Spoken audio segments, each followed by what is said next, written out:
Carolyn Doobie here. What's the play for today? Well, today I'm finishing up an art journal page. I started this one in a previous video, and of course that's linked down below so that you can check that out and see how the bones of this started.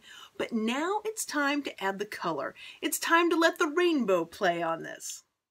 Well, I've pulled out my watercolors for the first hit of color on this page, hitting with a little bit of water there so it gets it nice and juicy. And now I'm going to paint her polka dots into bright, happy yellow polka dots. Yeah, the brush that I'm using, by the way, there is a big oops with that.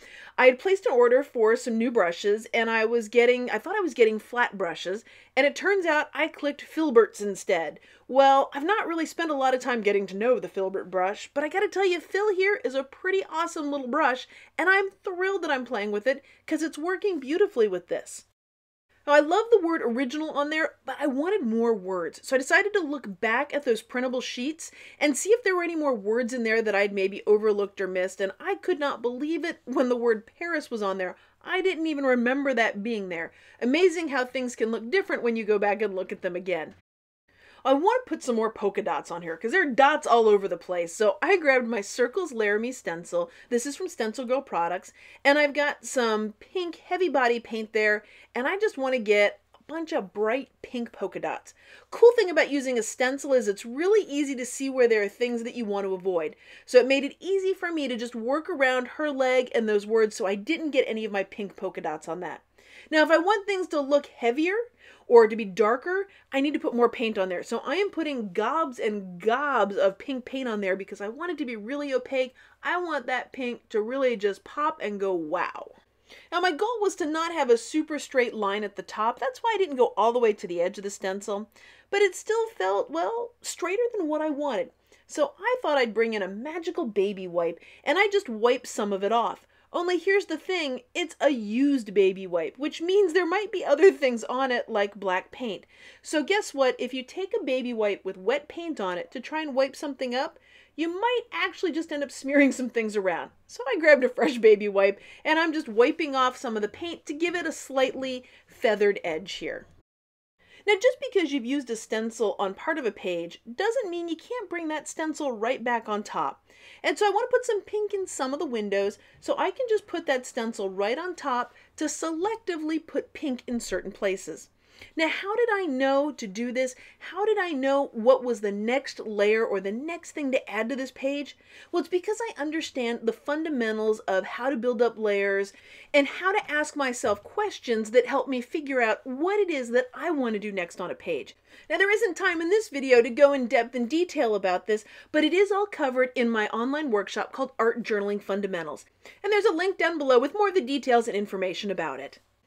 And as I'm adding the pink here, as I'm putting these little touches on, I am just falling more and more in love with the pink on this page. So that means I'm not going to stop here with the pink. I'm actually going to use a little bit of the pink with one of those Filbert brushes that I've so fallen in love with. And I'm just going to keep putting little bits of color here and there. Because frankly, I'm really just enjoying the pink. And if I think I've got a little too much here or I don't like the look of it, that's the beauty of a baby wipe. All I have to do is give it a little bit of a wipe off there. Well, now I want to pick the next color to use, and I'm going to use the stenciling that's inside that marquee frame as a guide for me. I've got this great green in there, and I want to create something kind of like that here on the page. But I'm not grabbing green, I'm grabbing yellow, because yellow and blue make green. And I thought I was just going to do a little bit in the corner up there, but I was having such fun doing it that I kind of kept adding more and more to it. And you know what? When I get that impulse, I'm so going to follow it and just add the color wherever the muse tells me. And it was a great excuse to keep using that Filbert brush that I'm having such fun with. Now, sometimes when my muse gives me instructions, they're a bit vague. Like right now, she's telling me, use words. Well, that can be taken about 75 different ways. And so what I'm going to do is just use the words that I have, and I'm going to audition them around in different places on the page. And then when it's in the right spot, I'll know it. There's a little voice in my head that goes, oh, yeah. I get kind of excited about it. Those words, personal beauty, was just meant to be right there. I didn't know it when I did the stenciling of the dots, the circles, that it was going to be a straight line for that word. but I do now because that is exactly where those words need to be. And the words that I'm using are from some printable sheets of wonderful images created by Tumblefish Studio. And one of the things that I adore about working with paper is it's very easy to alter. If I thought this paper was too long to fit in the spot where I want it, I can just cut some of it off and trim it down so it fits in the space where I want it to go.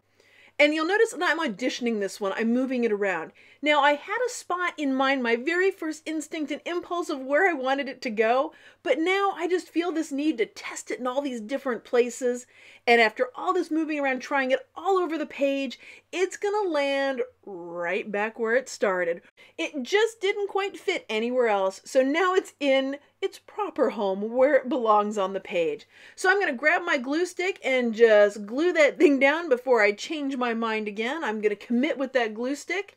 And then I'm going to be turning to something that I've been in love with this entire page, and that is that bright pink. I'm using some of the leftover paint on the cosmetic sponge that I was using, and I'm just going to add a little bit of color to that word Paris. Now, once I start doing this, it starts to get a little contagious. But I just used pink, so I'm going to throw some variety in here, and I'm going to grab some yellow.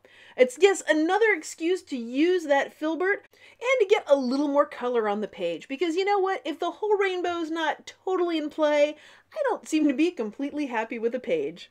Well, now that I'm down in this corner, I'm going to start messing around with those pink circles.